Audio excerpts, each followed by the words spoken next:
እሺ ያው ይቅርታ። ስለዚህ ወጣትነት ምንድነው? ራስን የማግኘት ጉዞ ነው። ይህ ጉዞ ደግሞ በትጋት በተስፋና በእምነት ሲከናወን ሰው ወደ የጌታና የተሟላ ሕይወት ይመራል የሚለው ወጣትነት ህልምን ለማየት ብቻ አይደለም፣ ለመገንባት የተሰጠ ድል ነው። ህልምና ዓላማ ከተጣመሩ ወጣቶች በራሳቸው ብቻ ሳይሆን በማህበረሰባቸው ትልቅ ለውጥ ሊያመጡ ይችላሉ። አያችሁት? ሲሾፍ አድርጉ እያልኩት ፍላይት ሞድ ይሄ ቀዩን ተጫኑና ጠጠር ሆነ ቀዩን ሲጫኑት ፍላይት ሞድ ይመጣላችኋል። እሺ እና ፍላይት ሞድ አስገቡ። እሺ እንትን በዚህ በታይኑ አየር የምትመስለው ማለት። ስለዚህ ምንድነው የወጣቱ ህልሙና ዓላማው በታይኑ ከሆነ ለማህበረሰቡ ትልቅ ለውጥ አለው ነው የሚለው። አያችሁ ጎበዝ፣ ዓላማና ህልም ከተጣመረ ለማህበረሰብ ለአንድ ሀገር ማህበረሰብ ወይም ደግሞ ለአንድ አካባቢ ማህበረሰብ ትልቅ የሆነ ለውጥ አለው።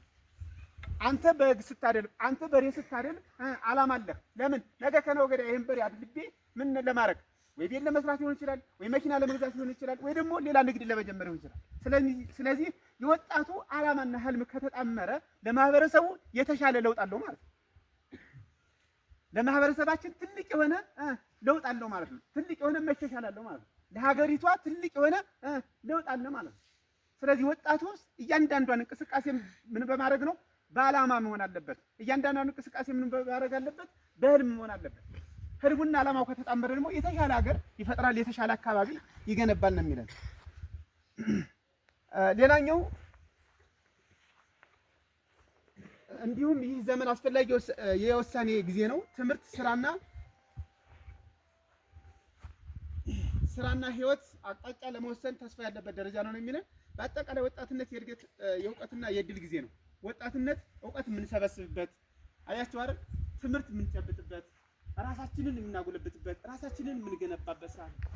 ዝም ብለህ ቤት ተቀምጠህ ፈጣሪ ያውቃል እያልክ እግርን ዘርግተህ የምትጠባበቅ ሆነ የፈጣሪ መምጣት ይሄ አይታሰብም።